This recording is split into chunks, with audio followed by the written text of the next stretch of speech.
Je m'appelle Cathy Vasilizine, j'ai 47 ans, 4 enfants.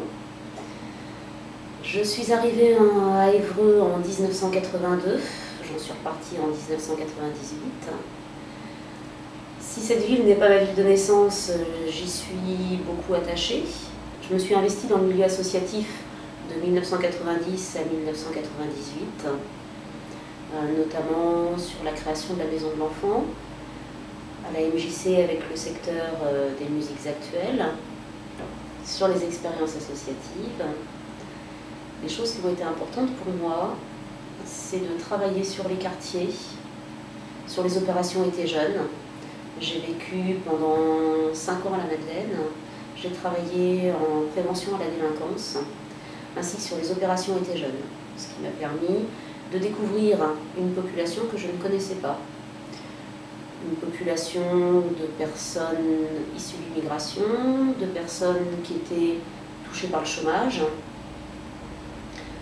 de personnes qui avaient des emplois avec de très faibles salaires.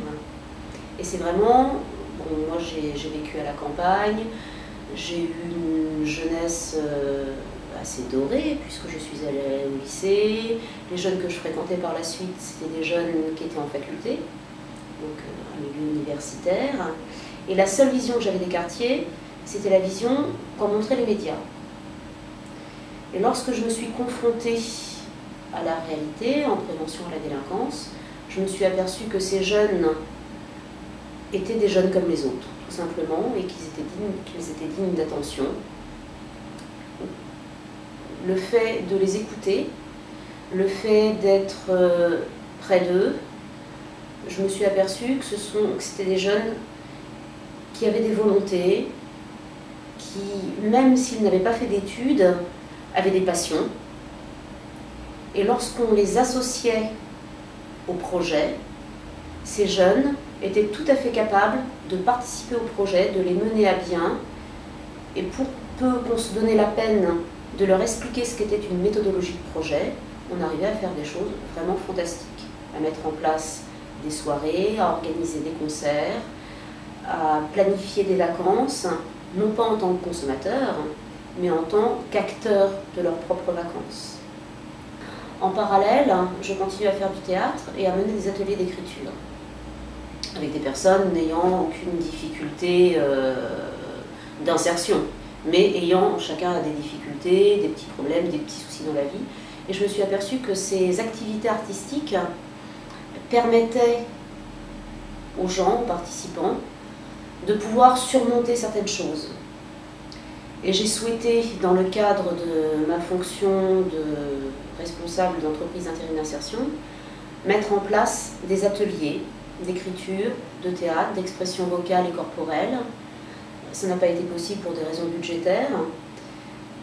Et j'ai souhaité creuser cette piste et j'ai fait une formation d'art thérapeute. Lors de cette formation, j'avais des stages pratiques à effectuer. Je suis retournée sur Évreux et j'ai effectué mon premier stage à la ICE, ainsi qu'à l'abri avec des personnes qui étaient des personnes sans domicile fixe. Et là, j'ai mis en place des ateliers de théâtre, d'expression corporelle et d'écriture pour les personnes qui maîtrisaient l'écriture. Et maintenant, je m'aperçois que les personnes entrant dans ce dispositif ont des profils multiples et variés. C'est-à-dire que cela va de la personne qui a arrêté l'école en 6e ou en 5e, jusqu'à des personnes qui ont des bac plus 2, bac plus 3, anciens cadres, et qui se retrouvent actuellement en dehors du marché de l'emploi, à plus de 50 ans ou suite à des accidents de la vie. Alors quelles solutions existent pour ces personnes? Ces associations qui proposent des stages d'insertion et de mobilisation sur projet, et de plateformes de socialisation, à mon avis, doivent travailler en lien avec les associations culturelles, ou même les associations sportives de leur ville, Évreux, mais d'autres grandes villes de même importance. Et les ateliers que je mène sont des ateliers en écriture, en théâtre, en art plastique, je travaille sur le fait d'oser. Oser prendre des risques. Alors, oser prendre des risques sur une page blanche, c'est pas grand-chose. Oser prendre des risques sur une improvisation, c'est pas grand-chose. Oser prendre des risques sur la réalisation d'un texte, c'est pas grand-chose. Mais toutes ces petites prises de risques mises bout à bout permettent aux gens de grandir, de réfléchir sur leur expérience de vie, de se relier aussi à certaines racines ou à certaines histoires de vie plus ou moins nébuleuses, inconnues, à des événements traumatiques. Et tous ces petits ateliers permettent aux gens aussi de prendre confiance en eux. Je pense qu'il faut se poser la question de quelle est la fonction de l'art. L'art, c'est quelque chose qui est inhérent à l'être humain, c'est quelque chose qui permet de s'inscrire dans son histoire d'humanité, c'est les racines, c'est les mythes fondateurs, c'est aussi se retrouver et de savoir qui on est. Et une insertion sans savoir qui on est, où on se situe, dans son histoire familiale, dans son histoire d'être humain, me semble quelque chose de très important. L'accès à l'art, c'est l'accès au statut d'être humain. Dans les dictatures, lorsque l'on veut annihiler une population, on s'empare de l'art et on l'annihile, on tue l'art. On tue l'éducation ou on tue l'art. L'accès à l'art, c'est être humain avant tout, c'est savoir qui l'on est et comment, malgré les blessures de la vie, on arrive à se réinscrire dans sa propre histoire, par l'écriture, par la peinture, la musique, le théâtre. Il me semble très important que chacun au sein d'une société puisse avoir cette connaissance, acquérir les clés pour pouvoir décrypter des œuvres et savoir qui il est.